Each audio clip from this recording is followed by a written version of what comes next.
Hello there, gentle traveler, and welcome to this quiet corner of the world.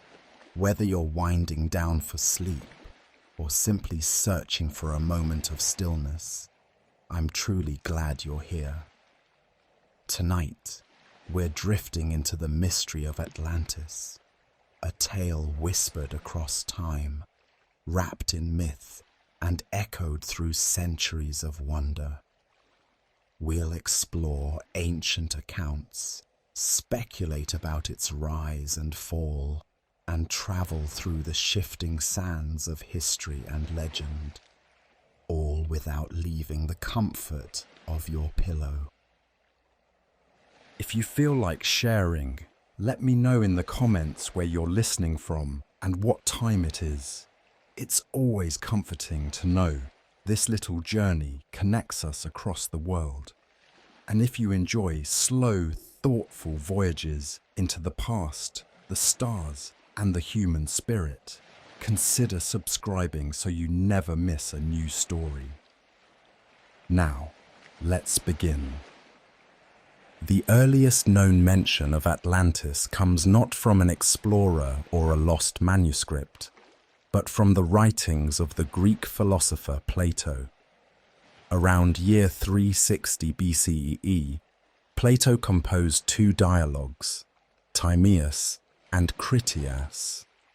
In these texts, nestled among discussions of philosophy, cosmology, and the nature of ideal societies, appears the first recorded account of a lost civilization, a powerful and advanced island nation called Atlantis.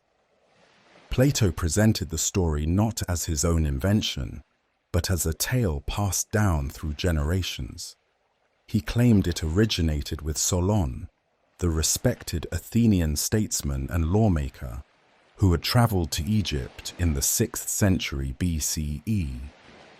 While visiting the Temple of Neith in the city of Sais, Solon reportedly spoke with Egyptian priests, who told him of a great empire that had existed 9,000 years before their time. This empire, they said, lay beyond the Pillars of Heracles, the area now known as the Strait of Gibraltar, and it had once been larger than Libya and Asia combined. The island, according to the account, was extraordinarily wealthy and powerful. It was rich in resources, filled with fertile land, and structured around a sophisticated and organized society. The capital city was built in concentric rings of land and water, designed with mathematical precision and engineered for beauty and defense. In Plato's Critias, the island was described as being under the protection of the god Poseidon, who fell in love with a mortal woman named Cleito. To protect her, he surrounded her hilltop home with moats and channels, creating the iconic ringed layout of the capital. Poseidon and Cleito had 10 sons. Each son was given control of a portion of the island, but the eldest, Atlas, ruled the central region and became the namesake of Atlantis. Under his rule and that of his descendants, the Atlanteans developed a society that was admired for both its wealth and its sense of justice. The laws of Atlantis were carved in sacred texts, and for generations, the rulers followed them closely. They valued moderation, wisdom, and harmony between the spiritual and material worlds. Over time, however, that balance began to erode. Plato wrote that the divine nature of the Atlanteans became diluted with each passing generation. As their ambitions grew, so did their arrogance. The people of Atlantis turned away from the values that had once made them strong. Greed, pride, and the desire for domination took hold. the Atlanteans began to wage wars of conquest, spreading across the Mediterranean and seeking to subjugate other lands. Athens, according to the story, stood in their way. The Athenians, though smaller and less wealthy, resisted the expansion of Atlantis. They fought not only for their own freedom, but to protect others who had already fallen under Atlantean control. In Plato's version, Athens defeated Atlantis, forcing the invading power to retreat. Shortly after this defeat, Atlantis was struck by a catastrophic disaster. In a single day and night of misfortune, the island was consumed by earthquakes and floods, sinking beneath the sea. The entire civilization was lost, and nothing remained of its great achievements. Plato claimed that this story had been preserved by Egyptian scholars and passed down to Solon, who then shared it with his descendants, eventually reaching Plato himself. But whether he believed the story was literally true is still debated. Many scholars view it as an allegory, a narrative designed to highlight philosophical ideas about society, morality, and the dangers of unchecked power.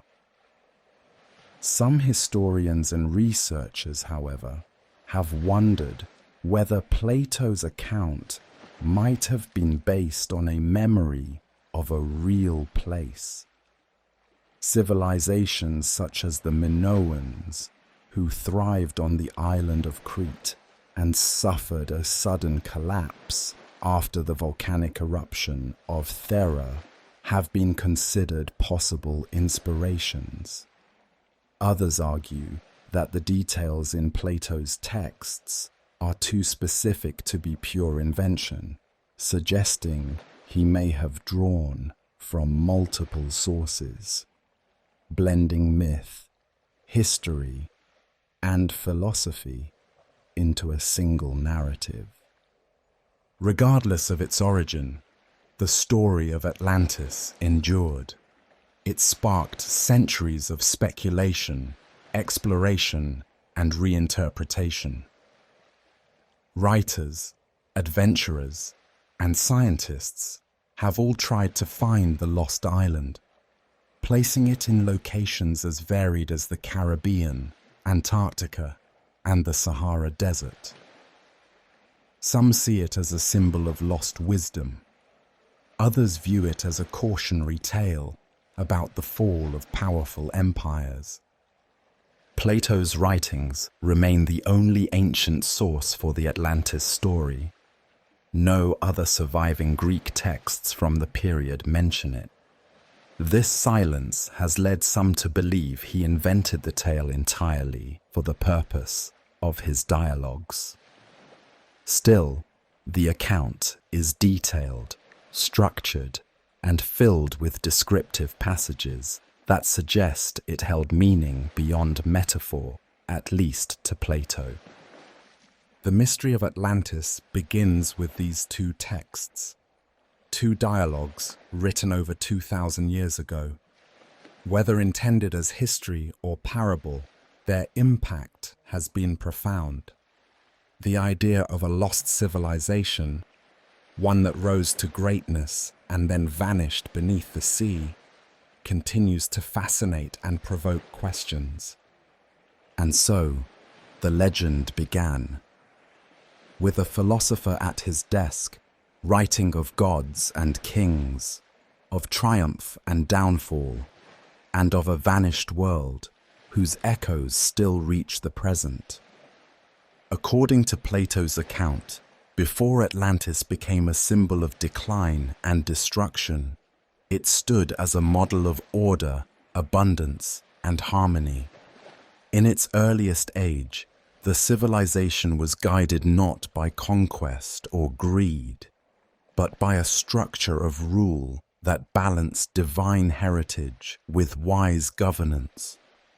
The story of its rise is not only about buildings and armies, but about ideals, about what a society could become when rooted in justice and designed with intention. Poseidon, the sea god, was said to have shaped the island with his own hands. He took the central hill, the home of his mortal beloved, Plato, and encircled it with alternating rings of water and land. 2 rings of land and 3 of water, perfectly symmetrical and navigable, connected by bridges and guarded by towers. These weren't mere defenses, they were expressions of divine geometry. The city's layout reflected cosmic balance, a mirror of celestial order imposed upon the earth. The land surrounding the city was equally impressive. The island was blessed with every kind of natural wealth. Vast plains stretched across its center, bordered by mountains that provided natural protection.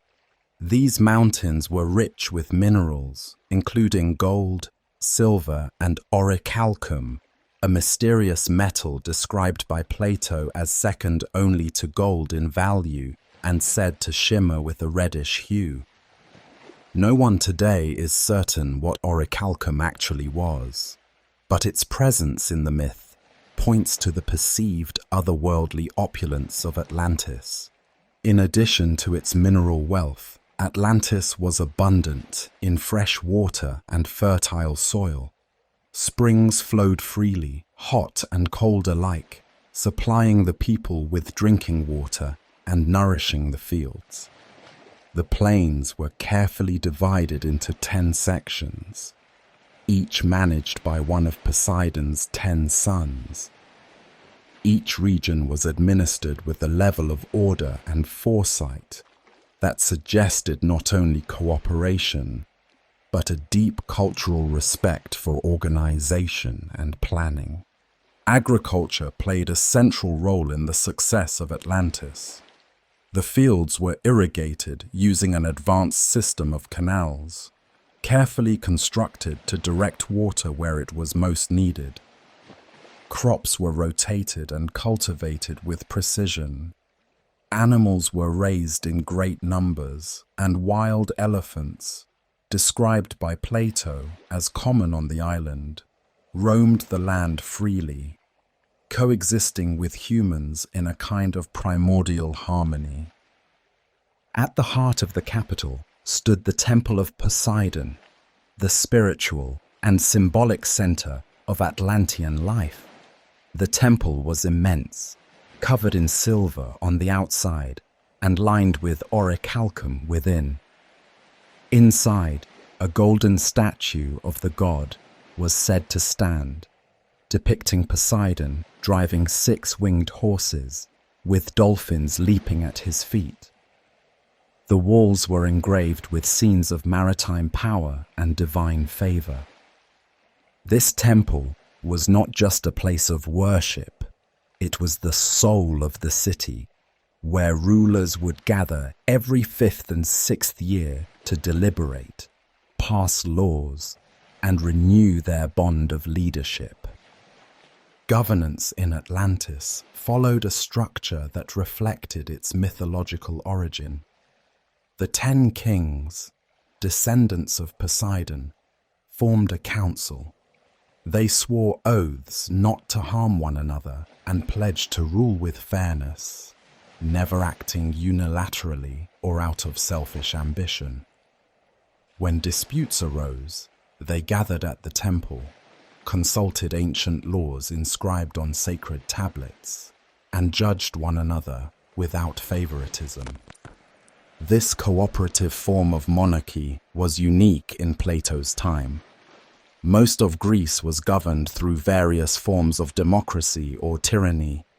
Atlantis, by contrast, was presented as a confederation of semi-autonomous regions, each with a king, but all united by shared ancestry and a common code. In this structure, Plato may have been expressing an ideal, a vision of what rulership could look like if leaders were not driven by ego, but by duty. The city itself reflected these principles. The urban planning of Atlantis was based not on chance or necessity, but on symmetry and purpose. The ringed layout of the capital was both functional and symbolic. Each ring of land was connected by bridges, and at each bridge stood guard towers and gates. The outer rings held docks, shipyards, and markets.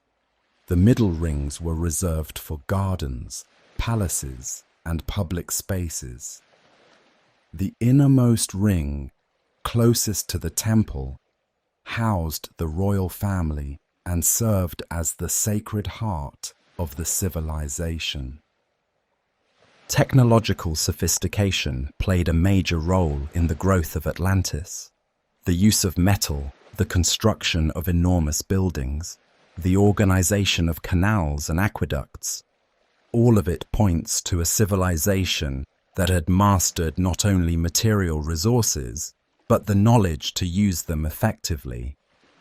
The Atlanteans understood architecture, engineering, and agriculture at a level that impressed even the philosophers of classical Greece, who viewed earlier societies as primitive. But it was not only infrastructure that defined their success. Plato emphasized that the people of Atlantis, in their earliest generations, possessed noble hearts. They were generous, courageous, and lived without excessive luxury. They viewed wealth as a means to preserve order and promote the common good, not as a prize for personal gain. Their strength was not in the size of their armies, but in the character of their citizens. This, more than anything, was the secret of Atlantis's greatness. The combination of natural abundance, divine favor, technological advancement, and moral clarity created a civilization unlike any other. It was a place of peace and power, prosperity and purpose, at least for a time. But this balance would not last. Plato was clear. As the generations passed, the Atlanteans began to change. Their once divine nature weakened, and their human flaws grew more pronounced. The values that had sustained their rise began to erode. What was once a culture of moderation gradually gave way to ambition. And what had been a society rooted in spiritual harmony became one obsessed with expansion, control, and material wealth. Still, before the decline, there was this, a golden age, a society that stood as a vision of what could be achieved when people lived in alignment with nature, wisdom, and each other. Whether Atlantis existed in the form Plato described or not, the image he painted left a deep impression. For those who have searched for it since, it is often this version they seek, the Atlantis of beauty, balance, and greatness before the fall. The Atlantis described by Plato was more than a city. It was an entire island nation of immense scale and complexity. Its physical characteristics, cultural achievements, and mythological resonance combined to create an image that has captivated imaginations for over 2,000 years. In this chapter, we step back from the rise of its rulers and look at the island itself, its geography, its people, and the way it has been interpreted over the centuries. Plato's description of Atlantis begins with geography.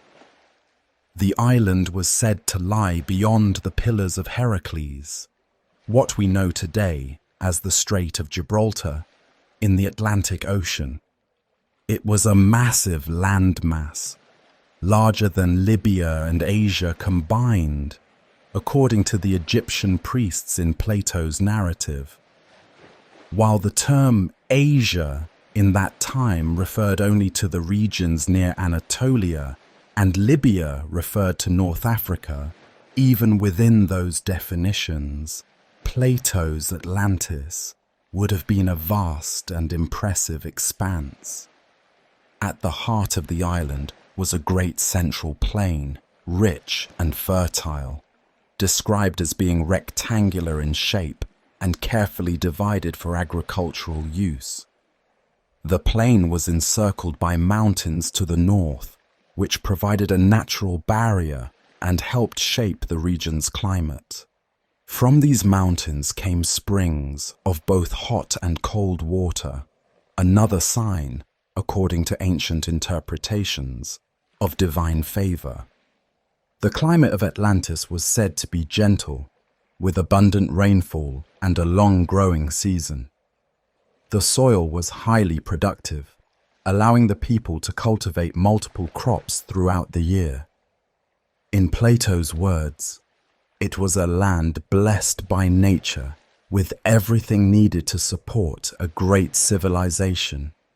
Forests, meadows, fruit-bearing trees, and vast herds of animals.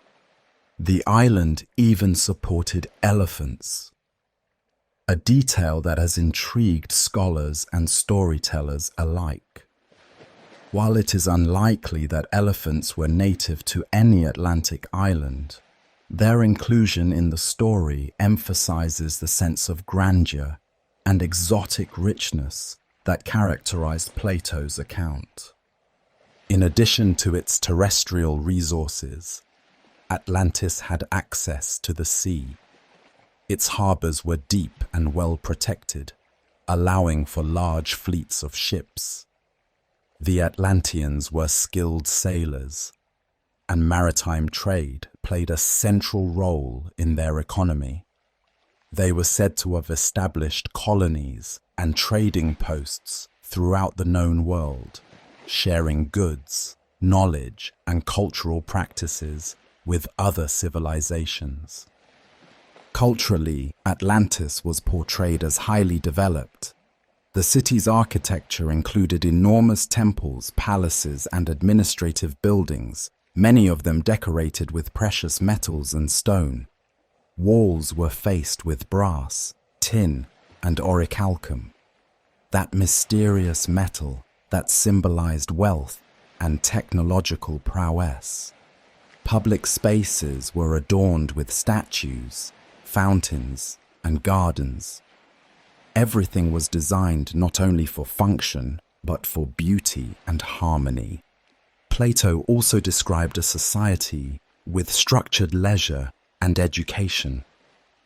The people of Atlantis participated in festivals, competitions, and athletic games. They valued art, music, and poetry, and passed down their history through inscriptions and oral tradition. Education, although not detailed extensively in Plato's writings, was likely implied through the society's apparent order and sophistication. Religiously, the Atlanteans worshipped Poseidon as their primary deity. He was not only the divine protector of the island, but also its mythical founder. Temples to Poseidon were grand and richly adorned, the most important of which was located in the center of the capital, within the innermost ring of land. There, rituals were held, and the 10 kings of Atlantis would gather every 6th and 5th year, an unusual calendrical cycle, to deliberate and renew their oaths of unity. Rituals in Atlantis were deeply symbolic. The kings would hunt bulls, without weapons, within the temple precinct, capture them, and sacrifice them in honor of Poseidon.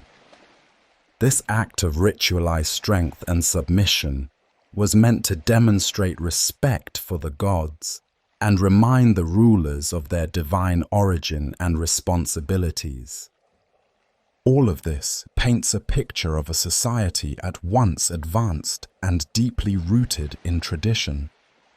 Yet it is worth noting that Plato's account was not merely a celebration of a great civilization. Atlantis, in his dialogues, serves as a contrast to Athens, a mirror image that eventually loses its way. Athens is portrayed as a land of modesty, civic virtue, and moral strength. Atlantis, though grander in scale, becomes corrupted by its success. This dual image has led to centuries of interpretation. Some have seen Atlantis as a real place, a memory of an actual ancient culture distorted over time. Others view it as a warning, a philosophical metaphor about the dangers of excess and the impermanence of power. The island's geography, so detailed and specific, seems too elaborate to be pure invention, yet it is also so idealized, so perfectly balanced in resources and design, that it stretches the limits of credibility. In modern times, the geography of Atlantis has been the subject of intense speculation. Some have proposed that it was based on the Minoan civilization of Crete and Thera, which was highly advanced and suffered a sudden collapse due to a volcanic eruption in the mid-2nd millennium BCE. Others suggest that Plato's Atlantis was inspired by older myths from Egypt, Mesopotamia, or even stories from the distant past that survived in fragments. There are also more speculative theories. Some have placed Atlantis in the Caribbean, pointing to submerged landforms off the coast of Cuba or the Bahamas. Others look to Antarctica, proposing that a once temperate continent could have hosted a civilization long before it was covered in ice. Still others claim that Atlantis was not a place at all, but a metaphor for a lost spiritual state, a golden age of human consciousness that was lost to time. Whatever its origin, the geography and culture of Atlantis, as described by Plato, formed a complete world. It was self-sufficient, beautiful, and powerful, a society that had everything it needed to thrive. Its people were disciplined and pious, skilled and intelligent, and for a time, they lived in balance with the land and with one another. But this balance would not hold. The same forces that made Atlantis strong, its wealth, its confidence, its divine lineage, would eventually lead to its decline.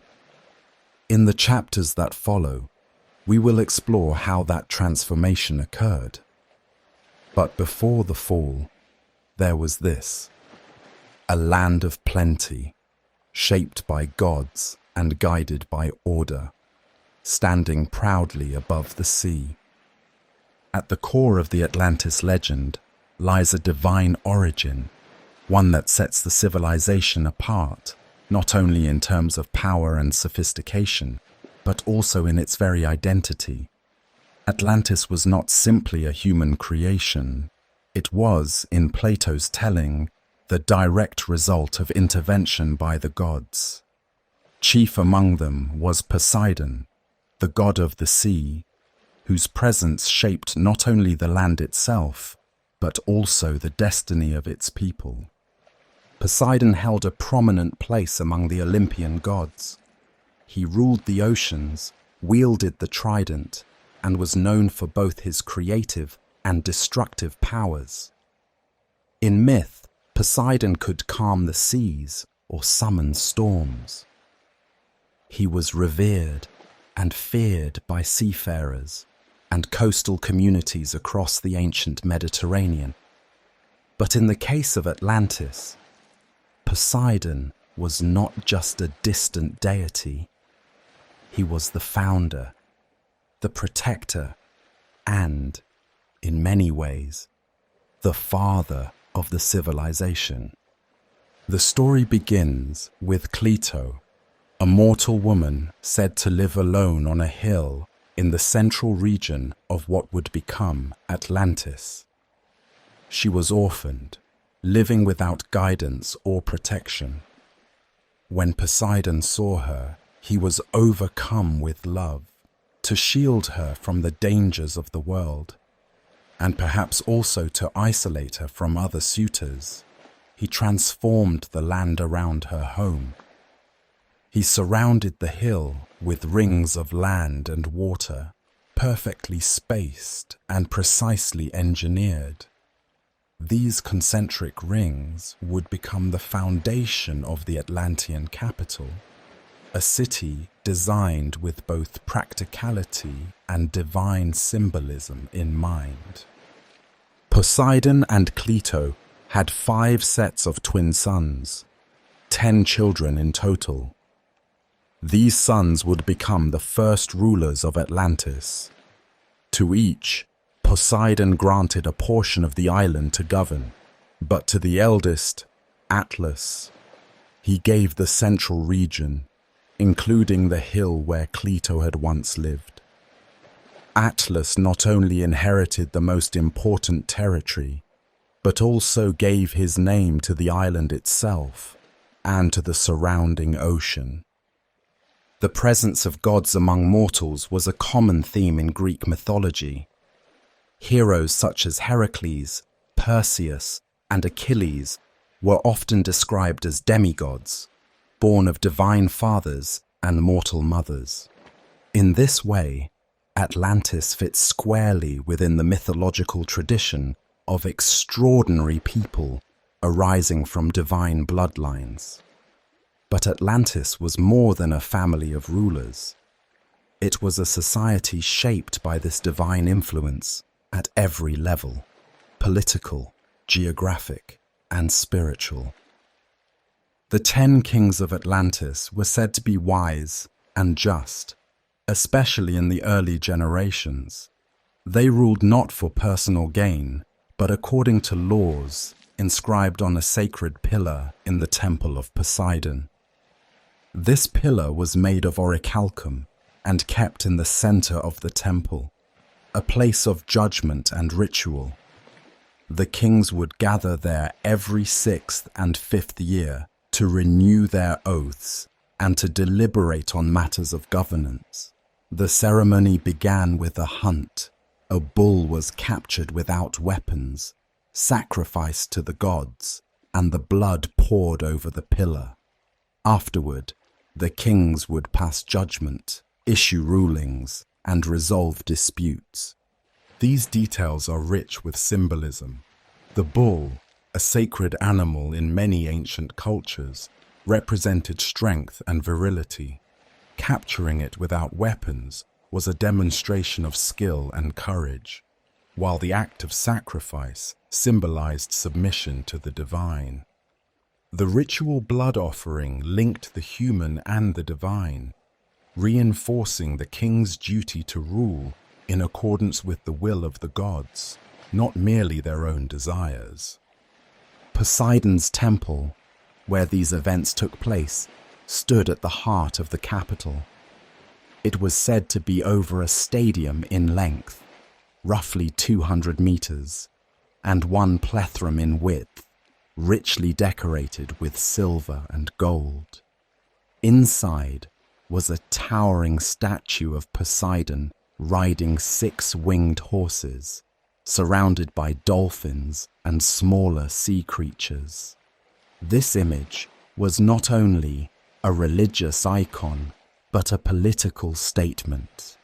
The god was ever present, watching, guiding, and judging. The divine connection extended beyond ritual. According to the myth, the Atlantean kings carried within them a spark of their father's divinity.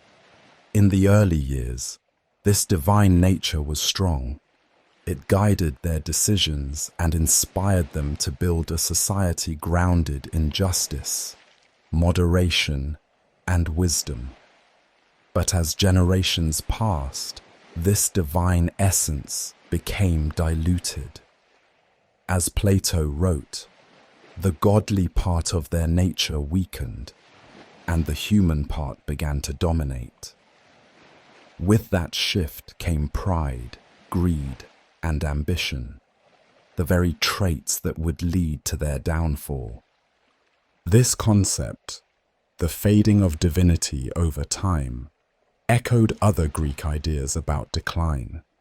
In Hesiod's works and Days, for example, the history of humanity is divided into ages, beginning with the Golden Age and moving through silver, bronze, and eventually the Iron Age, where humans live with strife and hardship. Atlantis followed a similar arc, born in divine perfection, corrupted by human weakness. The divine origins of Atlantis served several purposes in Plato's narrative. First, they established the society's uniqueness. This was not an ordinary city-state or a historical kingdom. It was a civilization with a special beginning, blessed and elevated by the gods. Second, the story of Poseidon and Plato gave Atlantis a mythological structure that fits seamlessly within Greek tradition, making it both familiar and exceptional. And third, the divine lineage provided a moral framework. The story was not just about buildings and kings. It was about the consequences of turning away from divine order. The idea that greatness could be lost not through invasion or natural disaster alone, but through moral decay, was central to Plato's purpose. Atlantis fell because its people forgot their origins. They grew wealthy and powerful, but they also grew arrogant. They no longer honored the gods as they once had. They no longer ruled with justice, and in that forgetting, they sealed their fate. Poseidon, as founder and patron, was both the giver and, indirectly, the taker. Though Plato never describes Poseidon destroying Atlantis directly, the disaster that befell the island, a sudden earthquake and flood, suggests divine judgment. In myth, gods often used nature as an instrument of punishment. Zeus hurled thunderbolts, Apollo sent plagues, Poseidon summoned tsunamis. The destruction of Atlantis, in this light, can be read as an act of retribution, not out of wrath, but as a correction, a return to balance. It is important to remember that, in the ancient world, myths were not merely stories. They were explanations. They helped make sense of the world, its origins, its disasters, and its moral structure. By placing gods at the center of the Atlantis story, Plato was not just adding drama. He was grounding the narrative in a worldview where divine forces shaped human destiny, and where human behavior, in turn, determined the favor or disfavor of the gods. Atlantis, then, was more than an island. It was a stage upon which the relationship between mortals and immortals played out. A reminder that even the greatest civilizations, no matter how advanced or powerful, remain vulnerable when they lose sight of their place in the cosmos. Before its collapse into legend, Atlantis stood at the height of its power. Plato's account, while meant to serve as a moral parable, paints a vivid picture of a civilization that had achieved a level of prosperity and influence that far surpassed the known city-states of his time. In this chapter, we explore what Atlantis was like in its golden age, the peak of its development, influence, and confidence. By this point in the mythic timeline, the 10 kings descended from Poseidon had long since established their rule. The capital, arranged in its iconic concentric rings of water and land, stood as a marvel of urban design. Bridges spanned the waterways, allowing easy passage between the outer docks and the central island, where the temple of Poseidon and the royal palace dominated the skyline. Each layer of the city had a specific function. The outer rings housed military installations and ports. The middle held public buildings and markets, and the inner sanctum was reserved for the rulers and their religious observances. The city was designed for beauty as well as functionality. Buildings were faced with polished metals, and public squares were adorned with sculptures, fountains, and gardens. Plato described the walls of the inner ring as being clad in orichalcum, a metal said to shine like fire, giving the impression of wealth and divine favor. Public baths drew from natural hot and cold springs, which were channeled through the city by a sophisticated plumbing system. The Atlanteans had harnessed natural resources in a way that seemed ahead of their time, a sign of both their intelligence and their discipline. Economically, Atlantis was self-sufficient and highly productive.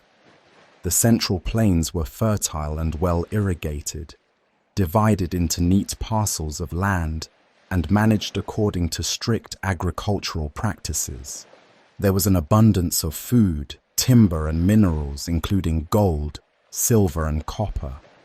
The island's mountains provided stone for building and ores for metallurgy, and the surrounding ocean allowed for extensive trade with distant lands. The Atlanteans constructed massive fleets of ships and were known as skilled sailors and merchants. The social structure was organized, yet not rigid. At the top were the kings, but below them were priests, warriors, farmers, craftsmen, and merchants, each contributing to the success of the civilization. Laws were clear and consistent, reviewed during the ceremonial gatherings of the 10 kings. Justice was administered fairly, and according to Plato, the people lived in a state of harmony, at least for a time. Militarily, Atlantis was formidable. Each of the 10 kingdoms was expected to contribute troops and equipment to a shared force. Plato described a vast army composed of 60,000 soldiers from each of the regions, as well as an immense navy of 1,200 ships, each with its own complement of warriors. The Atlanteans maintained stables for horses, armories for weapons, and large training grounds. Their dominance at sea made them a feared power in the Mediterranean, and their influence reached across vast distances. In this golden age, Atlantis was not just powerful, it was admired. Its advancements in engineering, governance, and agriculture set it apart from the fragmented city-states of the Greek world. The symmetry of its urban design, the abundance of its resources, and the discipline of its people all served as an image of ideal civilization. To readers of Plato, Atlantis may have seemed less like a real place and more like a vision of what society could be if divine order were perfectly expressed in human affairs. But this perfection came with a shadow. The very strength that made Atlantis great also set the stage for its decline. As Plato put it, the Atlanteans began to change. The divine portion of their nature, inherited from Poseidon, gradually faded. In its place grew ambition, materialism, and arrogance. The kings no longer met only to reaffirm their bonds or settle disputes. They began to scheme for dominance. The unity that had defined Atlantis's early years gave way to rivalry and individual ambition. This transition was not dramatic at first. Like many declines, it began quietly. Luxuries became necessities. Public virtue gave way to private wealth. The once moderate elite embraced extravagance. The temples, once sacred places of humility, became symbols of status and power. The sacred oaths sworn upon Poseidon's pillar were still spoken, but their meaning began to fade. Atlantis, in its golden age, shifted from a civilization of balance to one of expansion. The kings sought more territory, more tribute, more glory. The military, once organized for defense and unity, became a tool for conquest. They began to encroach upon neighboring lands, using their naval strength and wealth to subjugate smaller nations. Colonies were established, and trade transformed into control. What was once cooperation became domination.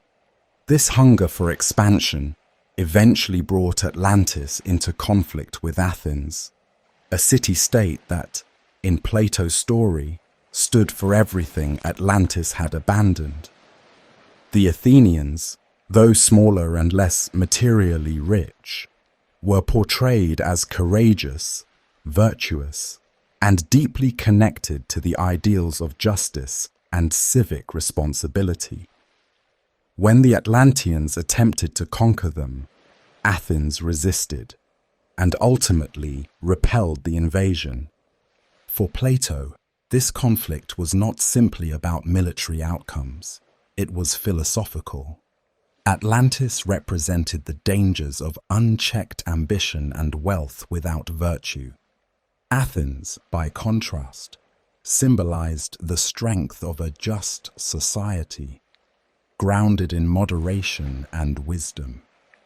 The defeat of Atlantis by Athens, in this view, was not only a victory in war, but a victory of values. And yet, even after their defeat, the Atlanteans did not return to their earlier ways. Their pride remained. Their society, once centered on shared purpose and divine order, had become a reflection of their excess. They continued to build, to amass, to conquer. But they had lost the center, the clarity that had once made them great. The golden age of Atlantis, then, was not simply a period of prosperity. It was a critical moment in the civilization's identity, a time when it reached the peak of what was possible, but also crossed the threshold into decline. The outward signs of success masked a growing inner decay. The lessons from this period in the story are subtle but powerful. A society can rise to great heights through order, unity, and respect for something greater than itself. But those same strengths, when twisted by pride, can lead to downfall. The Atlanteans forgot their origin, their duty, and their humility. And though their buildings still stood, and their ships still sailed, the heart of the civilization had begun to fail. In the next chapter, we'll follow that failure to its breaking point. The time of transformation had passed. What followed was a period of reckoning, one that would change the fate of Atlantis forever. The story of Atlantis, as told by Plato, is more than a chronicle of grandeur. It is a study in the slow erosion of virtue. After centuries of prosperity, the island civilization reached a point where abundance turned to indulgence and structure gave way to excess. It is here, in the quiet shift from order to imbalance, that the turning point begins. Plato does not describe this change as sudden or catastrophic. It unfolds gradually as moral strength weakens and priorities shift. The Atlanteans, once guided by laws and divine wisdom, began to pursue material gain above all else. Their achievements in architecture, engineering, and agriculture remained intact, but the spirit that had once animated those accomplishments had begun to fade. At the heart of this decline was the transformation of leadership. The kings of Atlantis, descended from Poseidon, had long upheld a sacred duty to govern in accordance with the laws carved into the orichalcum pillar in the temple. These laws were not just legal codes, they were symbolic commitments to justice, moderation, and harmony. But over time, those who ruled began to see themselves not as stewards, but as sovereigns. With each generation, the divine spark inherited from their godly ancestor became more diluted. The kings became more human, and with that came pride, rivalry, and the thirst for control. Instead of meeting to renew their oaths and deliberate for the good of the realm, they began to use their power to elevate themselves, amass wealth, and expand their territories. Public life in Atlantis also began to shift. Once a society that celebrated civic duty and the common good, it became increasingly stratified. The gap between the rulers and the ruled widened. The elite built ever grander homes, adorned with rare metals and imported luxuries. Feasts became more extravagant. Festivals turned into displays of opulence. Temples, which had once served as spiritual centers, became monuments to vanity. Commerce, too, changed.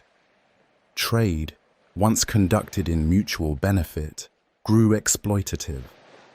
Colonies and trading partners were forced into dependence. The Atlantean fleets no longer carried only goods. They carried influence, control, and military force. Diplomacy gave way to coercion. Allies became subjects. And as Atlantis spread its reach, it lost the cohesion that had once defined its internal structure. Religion, once a central part of Atlantean identity, faded into ritual. The worship of Poseidon remained, but more as tradition than belief. The kings continued to offer sacrifices and hold ceremonies, but these acts no longer reflected sincere devotion. The sacred bull hunts, the oaths of unity, the deliberations before the divine, all continued, but without meaning. They became performances, echoing a faith that no longer guided action. This was the true heart of the decline, not the collapse of infrastructure or the weakening of the military, but the hollowing out of purpose. Atlantis, at this stage, was still powerful. It still built, traded, and ruled. But its greatness had become empty. Its accomplishments, though impressive, no longer stemmed from wisdom or virtue. They were driven by ego and ambition. Plato's narrative here is subtle but pointed. He offers Atlantis not as a fallen city destroyed by outsiders, but as a society undone from within. Its collapse was not due to enemies, natural disasters, or divine punishment. Not yet. It was due to forgetfulness. The Atlanteans forgot who they were. They forgot the values that had made their civilization possible in the first place. This theme, the gradual loss of integrity, reflects a broader concern in Greek philosophy. For Plato, societies, like individuals, must be guided by reason and the pursuit of the good. When appetites and desires take over, both the soul and the state become disordered. Atlantis, once governed by the balance of all parts, became driven by its lowest impulses. The result was instability, masked by success. As the kings pursued more land and power, they found themselves increasingly at odds with other civilizations. What had once been a network of cooperative relationships turned hostile. Atlantis became a dominant power in the Mediterranean, not through alliances, but through conquest. Its naval strength allowed it to control key trade routes and ports. Its armies demanded tribute. Its colonies grew dependent on the center, and its influence became a form of imperialism. But expansion came at a cost. The farther Atlantis reached, the more stretched its resources became. Maintaining control over distant territories required constant force. Rebellions became common. The administrative structure that had once ensured fairness and coordination began to crack. Communication between the central city and its outposts weakened. Corruption spread through the ranks. This is the world that Plato describes as Atlantis enters its final phase. A world where the outer appearance of greatness hides internal decay. A civilization that still seemed invincible to outsiders, but which was increasingly unstable from within. The laws were still spoken. The rituals still performed. The ships still sailed. But the foundation was crumbling. Atlantis, in this state, was no longer a model society. It was a warning. And then, according to the story, it turned its attention to Athens. The conflict with Athens was not just a military engagement. In Plato's narrative, it was a symbolic confrontation between two opposing principles. Atlantis, representing unchecked power and material excess, sought to dominate the Hellenic world. Athens, representing civic virtue and reason, stood in its path. The Athenians, though outmatched in size and wealth, resisted. They fought with courage, discipline, and unity. According to Plato, they defeated the Atlantean invasion and liberated the territories under its control. This defeat marked the moment when Atlantis reached the limit of its ambition. It could go no farther. But the battle with Athens was more than a military failure. It was a moment of reckoning. The defeat exposed the weaknesses that had been growing for generations. It revealed the emptiness behind the grandeur, the fragility behind the force. This was the turning point. Plato does not go into great detail about what happened in the immediate aftermath of the war, but he makes it clear that something fundamental had shifted. Atlantis had reached the end of its arc. It had risen from divine origin, grown through discipline and intelligence, and declined through pride and corruption. What remained was a civilization in name only. The structure still stood, the power still lingered, but the soul of Atlantis was gone. In the next chapter, we move beyond the turning point to the moment of collapse. The fall of Atlantis would not come through politics or war, but through nature itself.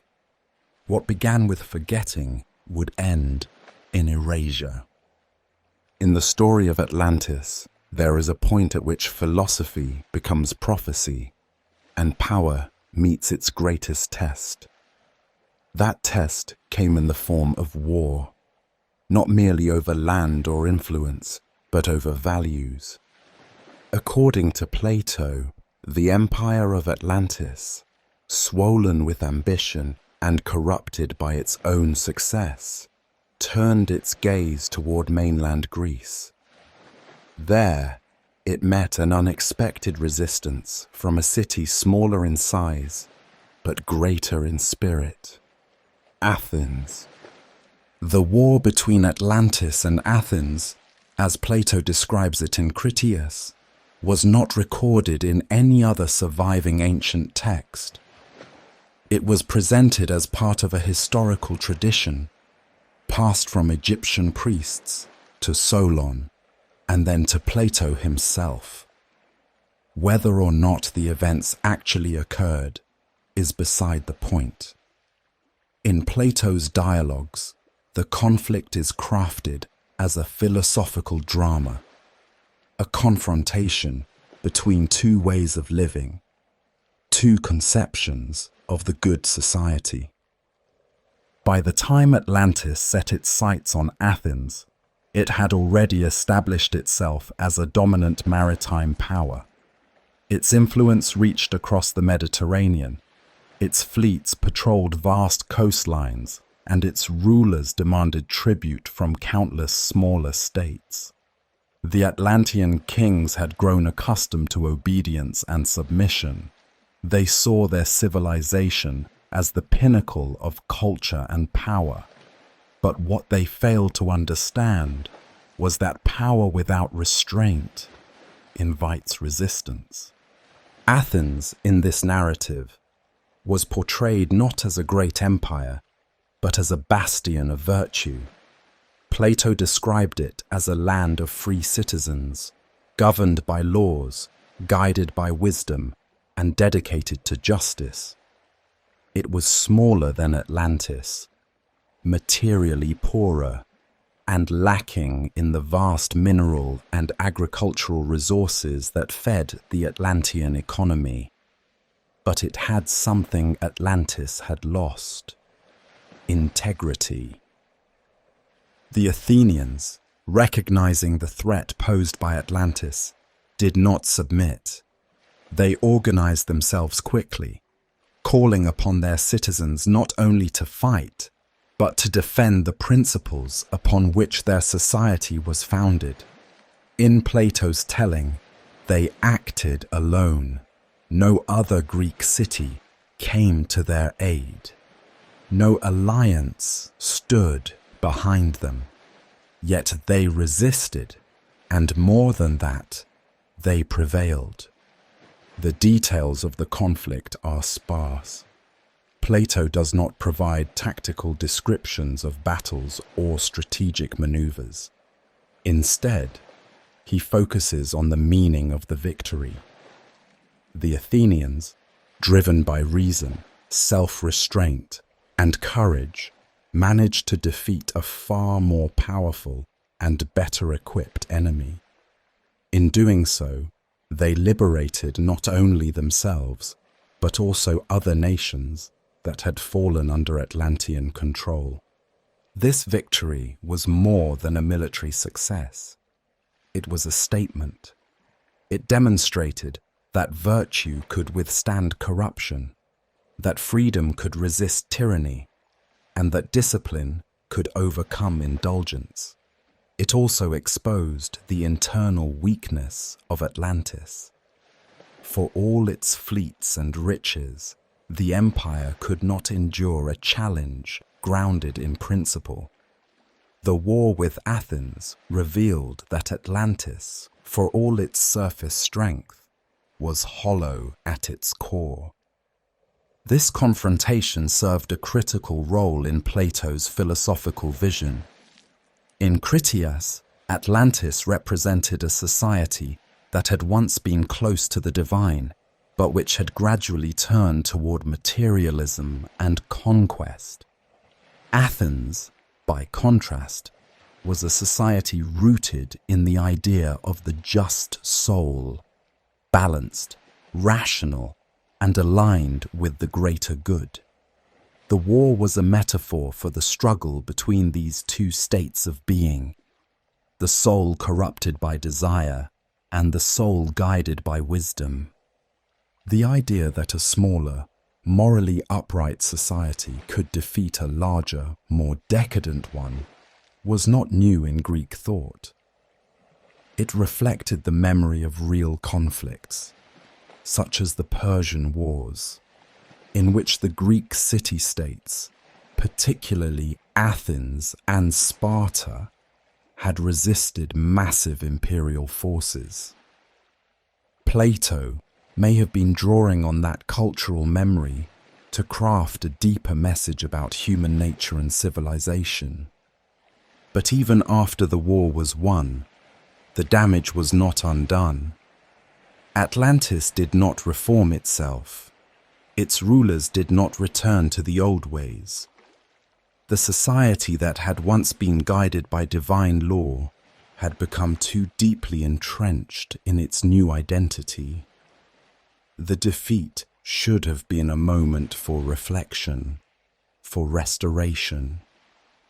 Instead, it became a prelude to collapse. Plato suggests that the Atlanteans ignored the warning. They continued to live in excess, ignoring the principles that had once guided them. Their military failure did not humble them. Their moral failure went unaddressed.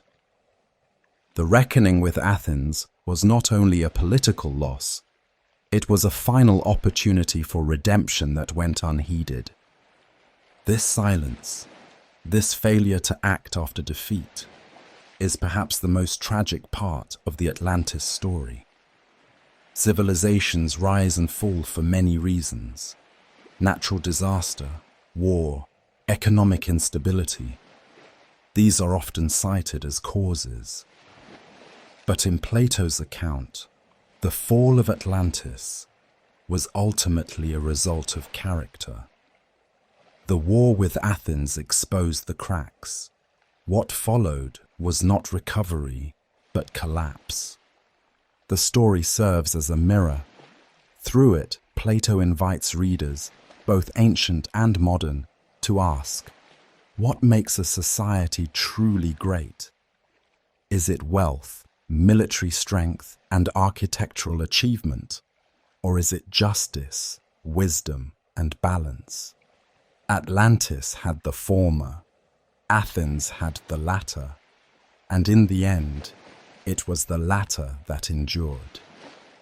As the war ended, the myth reaches a point of stillness. Plato never finished Critias. The dialogue breaks off mid-sentence. We do not know what he originally intended to follow. Was there to be a rebuilding, a reconciliation? Or was the silence itself the conclusion, a literary technique to signal that the end had already begun? What we do know is this: the war with Athens marked the last known act of Atlantis on the world stage. Its empire was checked, its pride was bruised, but its downfall would not come at the hands of men. It would come from the earth and the sea. In the next chapter, we explore the moment of destruction. The day when Atlantis, so long held up as a symbol of human potential, was swallowed by forces beyond its control. The story of Atlantis ends not with a slow decline, but with a sudden and irreversible catastrophe. According to Plato, the downfall came swiftly, in a single day and night of misfortune. The island, once a beacon of wealth, power, and divine favor, was consumed by natural disaster. Earthquakes split the land, floods rose without warning, and in the chaos that followed, Atlantis disappeared beneath the sea. The moment is striking in its finality. There is no battle, no final act of defiance, no heroic stand. The civilization that had once stood in defiance of the gods, that had challenged Athens and ruled a vast empire, vanished almost without a trace. The sea closed over its cities. Its harbors, temples, and palaces were lost. Its people, once numerous and proud, were gone. All that remained was memory and myth. Plato's account of the destruction is brief, almost understated. He writes that following Atlantis's failed attempt to conquer Athens, the gods grew displeased. Whether this was divine punishment or the inevitable consequence of moral decline is not fully clear, but the result was total. The idea of cataclysm held special meaning in the ancient world. Earthquakes and floods were not uncommon around the Mediterranean, and to many, they represented more than natural events. They were signs, messages from the gods, reminders of human frailty, corrections to the world's moral balance. For a civilization like Atlantis, born of divine lineage and raised to greatness, such a downfall was not only physical, but spiritual. It marked the final stage in a story of forgetfulness. Some modern readers see this account as symbolic. Plato, they argue, was not describing a real geological event, but using metaphor to express a deeper truth, that when societies abandon their principles, they destroy themselves. The earth and sea become instruments of that destruction, but the real collapse happens long before the ground begins to shake. Others take the story more literally.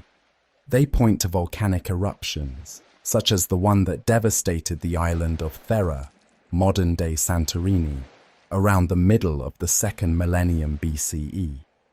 That eruption caused massive tidal waves and altered the climate, potentially wiping out coastal settlements and disrupting entire cultures. The Minoan civilization, based on nearby Crete, suffered greatly in the aftermath. Could this be the historical kernel behind the Atlantis story?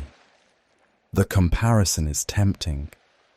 The Minoans were advanced, wealthy, and heavily involved in maritime trade.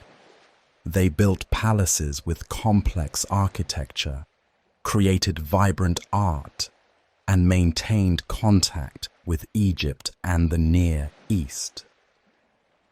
Their sudden decline fits the model of a powerful culture brought low by natural disaster, and their island setting invites parallels to the Atlantis described by Plato. Still, Plato claimed that Atlantis lay beyond the Pillars of Heracles, beyond the Strait of Gibraltar, and that it sank around 9,000 years before Solon's time, placing the event somewhere around 11,000 BCE. These dates and locations complicate any direct historical link. No known civilization from that period in the Atlantic Ocean matches Plato's description. And so, for many, Atlantis remains a mystery, a story that straddles the boundary between history and myth. But whether or not Atlantis was a real place, the image of its destruction remains powerful. The idea of a thriving society being swallowed by the earth and sea captures something essential about human vulnerability.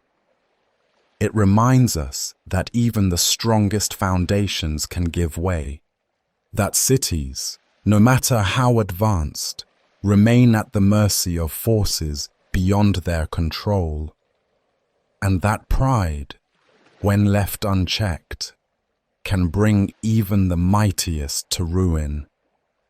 The suddenness of Atlantis' fall adds to the tragedy. One moment, the island stood proud, its ships sailing, its markets bustling, its temples gleaming in the sunlight. The next, everything was gone.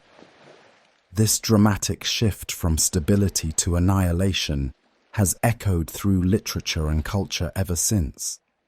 It's the archetype of the lost world, a once great civilization now buried beneath layers of time and water.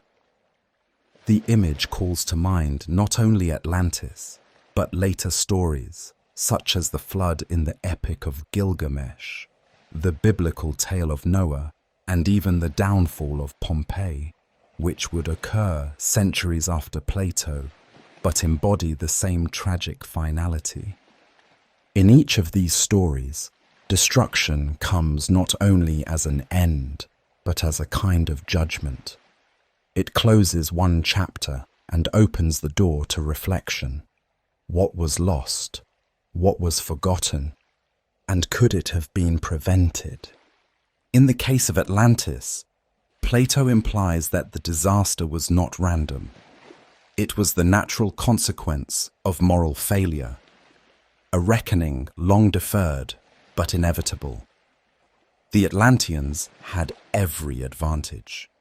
They were blessed with divine ancestry, natural resources, and a well-structured society. But they turned from those gifts. They pursued excess, abandoned moderation, and in doing so, lost their claim to survival. The fall, then, is not only physical, it is moral. Atlantis disappears because it no longer aligns with the order it was meant to embody. Its disappearance beneath the sea is the final erasure of a society that had erased its own purpose. And yet, the story does not end there. Though the island was lost, its memory was not. Plato's dialogues ensured that the name of Atlantis would survive.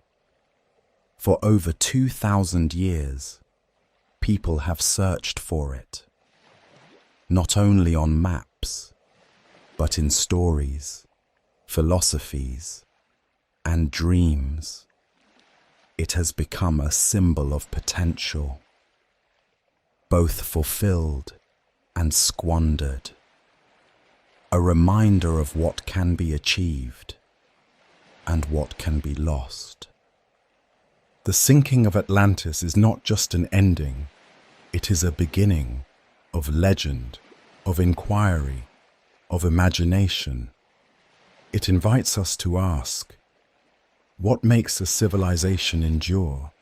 What are the foundations that truly last? And how can we, in our own time, avoid the same fate? In the next chapter, we'll explore how the memory of Atlantis has been preserved, challenged, and reimagined. Though the island is gone, its story continues. Beneath the waves, across the centuries, and within the human search for meaning. After the sudden and total destruction of Atlantis, the island disappeared from the world, but not from memory. The sea may have claimed its temples and cities, but its name lived on through the words of Plato. Since he first wrote about it in the dialogues Timaeus and Critias, scholars, explorers, mystics, and scientists have sought to understand what Atlantis was, and whether it ever truly existed. The search began not long after Plato himself. His student Aristotle was skeptical. He reportedly said that Plato created Atlantis to serve as an example, not as a historical account. To Aristotle, the tale was allegory, a teaching device meant to contrast the virtues of Athens with the excesses of empire. He may have been correct in that interpretation, but others were not satisfied with metaphor. They believed the story might point to a real place, now lost. In the centuries that followed, various locations were proposed as possible sites for Atlantis. Some believed it was a distant memory of ancient Egypt itself. Others claimed it could be found in the Canary Islands, the Azores, or even in the Americas. The ambiguity of Plato's description, an island larger than Libya and Asia combined, lying beyond the Pillars of Heracles, left room for endless speculation. One of the most enduring theories connects Atlantis with the Minoan civilization on the island of Crete and the nearby island of Thera. The Minoans were among the most advanced societies of the ancient world. They built multi-story palaces with running water, created vibrant frescoes, and maintained a vast trade network across the Aegean Sea. Their influence was felt as far as Egypt and the Near East. Then, around the middle of the second millennium BCE, disaster struck. Thera erupted in one of the most powerful volcanic events in recorded history. The explosion sent ash across the region, caused tidal waves, and may have triggered earthquakes that devastated coastal cities. The Minoan world, once so stable and connected, began to fragment. Within a few generations, the civilization collapsed. This event bears some resemblance to Plato's story. A wealthy, seafaring culture is destroyed by natural forces, its cities buried, its power undone. The eruption of Thera is a real and documented disaster, and its timing, though not aligned with Plato's date of 9,000 years before Solon, is within the range of mythic memory. Some scholars argue that Plato may have drawn on folk memories of the Minoan collapse, passed down through Egyptian or Greek oral traditions, and reshaped them into his narrative of Atlantis. But the Minoan hypothesis has limitations.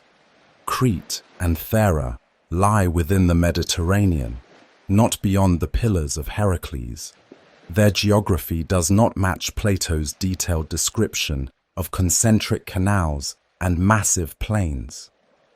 And there is no archaeological evidence of an island the size Plato described having sunk in the Atlantic Ocean.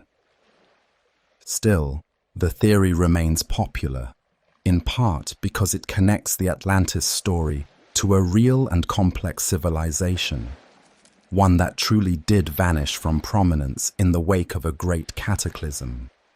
Other theories have taken different routes. In the modern era, some have suggested that Atlantis was located in Antarctica, pointing to old maps and speculative claims of an ice-free continent in prehistoric times. Others propose that it was part of a lost Atlantic continent, a remnant of ancient landmasses now submerged. Some associate Atlantis with mythical lands like Lemuria or Mu, which appear in various esoteric and occult traditions. There have even been claims linking Atlantis to underwater formations, such as the Bimini Road near the Bahamas.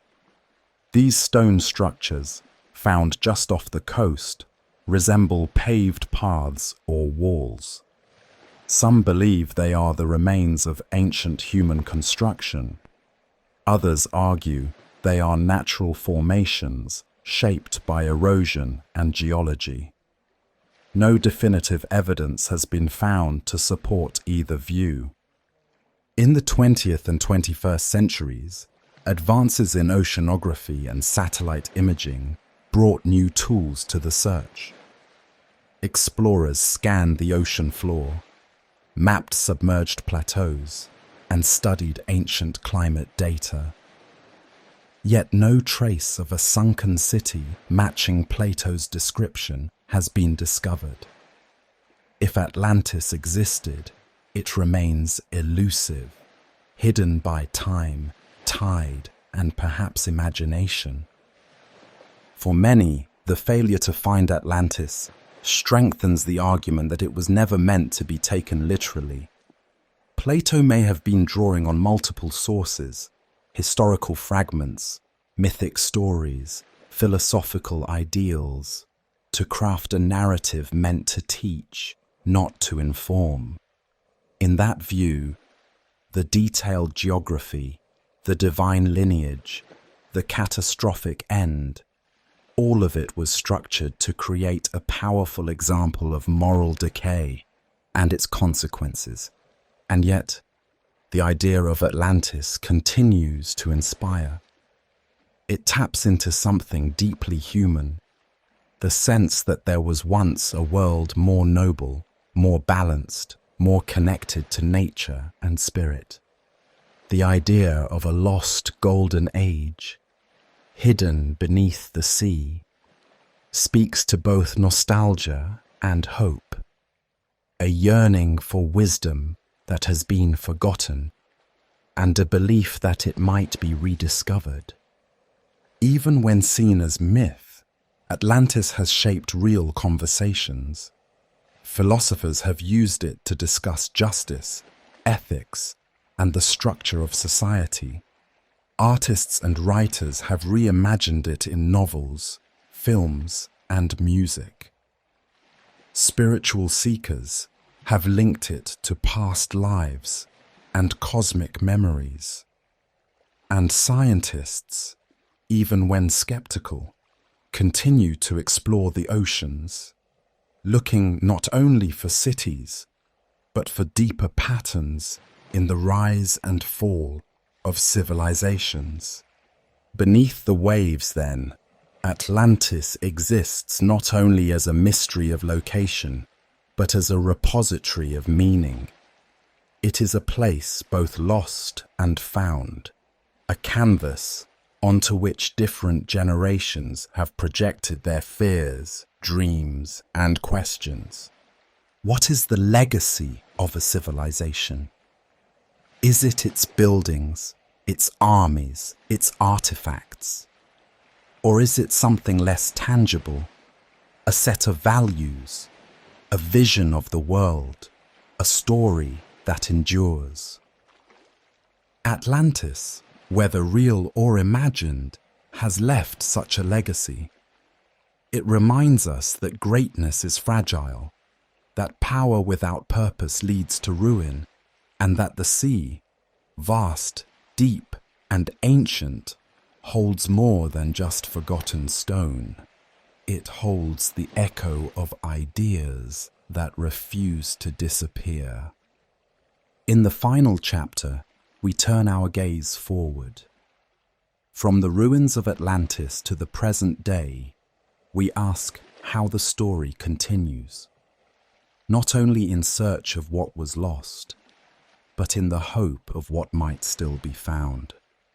Atlantis began as a story in Plato's dialogues, but over the centuries, it transformed into something far larger. A symbol, a question, a dream. Its fate may have been sealed in myth, its geography buried under speculation, but its influence has only grown. From philosophers and historians to adventurers, novelists, and mystics, generations have looked to the story of Atlantis and asked, what if? Plato first introduced Atlantis not as a legend, but as a reported history. He framed it as a real event, recorded by Egyptian priests and passed down to the Greek lawgiver Solon. Whether or not this framing was meant literally It gave the tale a unique gravity. Atlantis was not just a cautionary fable. It was positioned as a lost truth, waiting to be understood. As Greek civilization gave way to Roman influence, the story of Atlantis was preserved but rarely emphasized. Roman writers showed little interest in the myth, perhaps because its lessons had more to do with Greek ideals of virtue than with Roman values of conquest and empire. Still, the story survived, copied and recopied, lingering on the edge of history.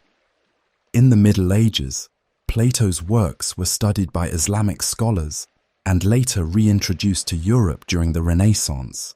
It was in this period, when ancient knowledge was rediscovered and new worlds were being explored, that Atlantis began to spark fresh imagination.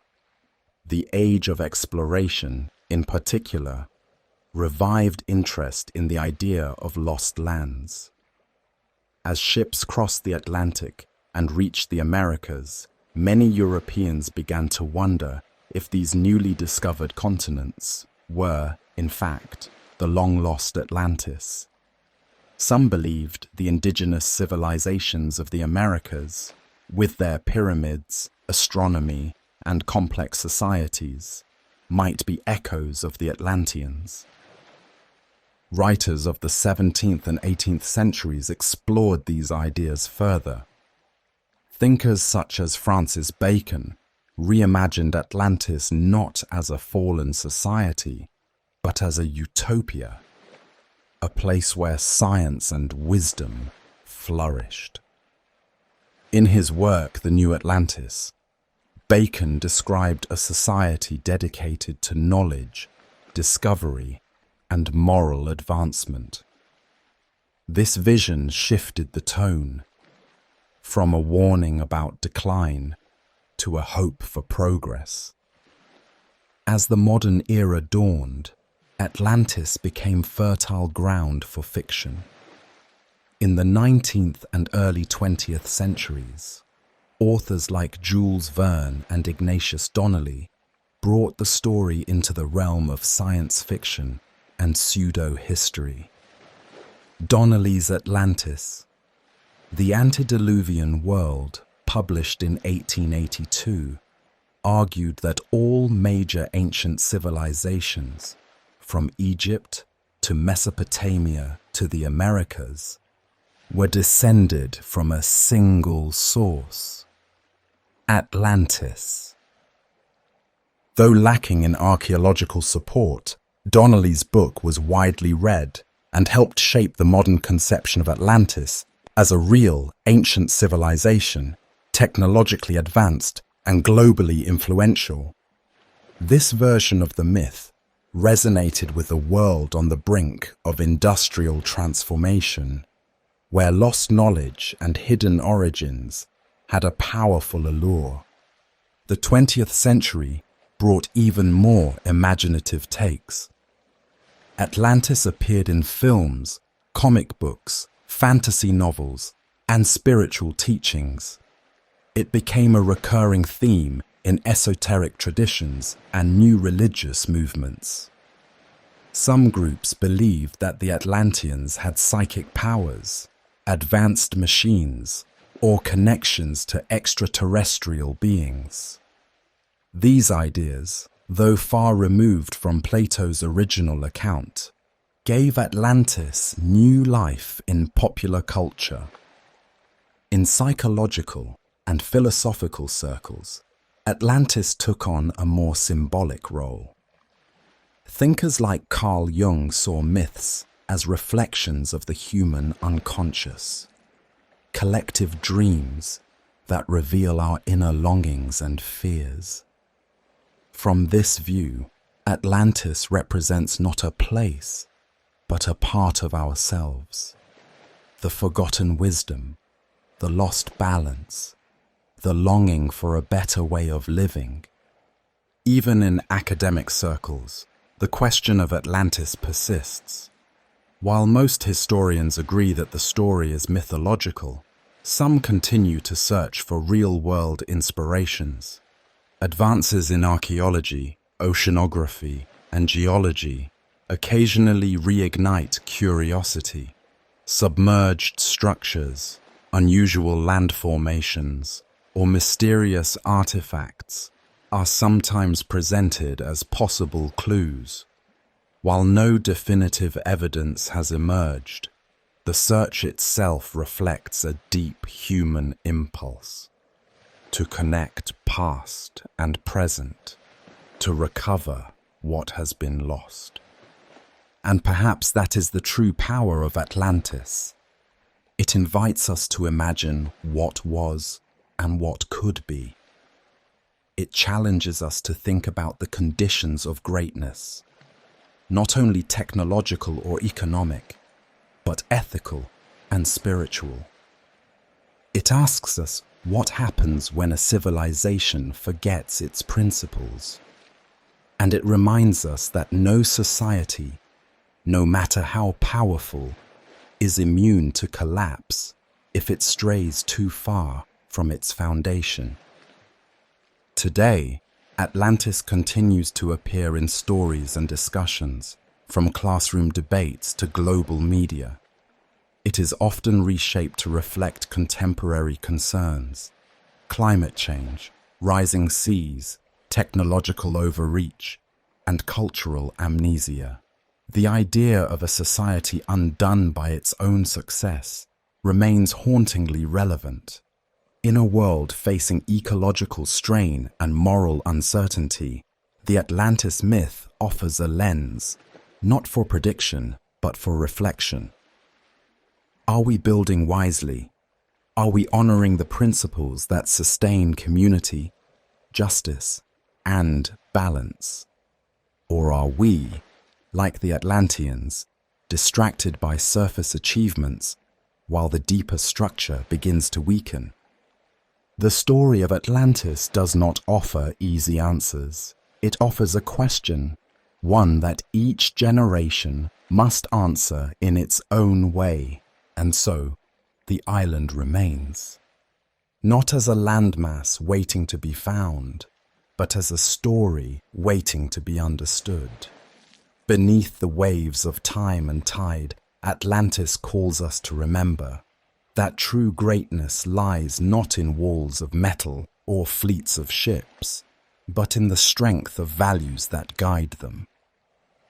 As this journey comes to a close, the story of Atlantis continues, in books, in dreams, in the quiet spaces of reflection. Not all lost cities are meant to be found. Some are meant to remind.